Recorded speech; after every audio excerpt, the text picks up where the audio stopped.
తిరుమలలో శ్రీవారి వైద్య సేవ కార్యక్రమం ప్రారంభమైంది. సీఎం చంద్రబాబు ఆదేశాలతో టీటీడీ ప్రయోగాత్మకంగా ఈ కార్యక్రమాన్ని చేపట్టింది. ఈ సందర్భంగా టీటీడీ ఈవో రవిచంద్ర ప్రత్యేకంగా రూపొందించిన ఐటీ అప్లికేషన్ను ఆవిష్కరించారు. ప్రపంచవ్యాప్తంగా ఉన్న వైద్య నిపుణుల సేవలను శ్రీవారి భక్తులకు అందుబాటులోకి తీసుకురావడమే ఈ కార్యక్రమం ప్రధాన లక్ష్యమని ఈవో తెలిపారు.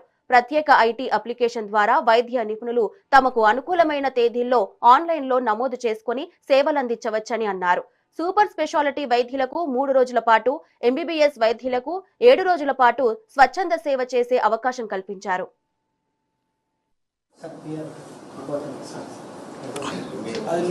This formal launch of Srivari Vaidya Seva there is something like this that is happening in India. గత 31 సంవత్సరాలుగా చాలా బాగా వచ్చింది సార్. లోగో వేస్తాము.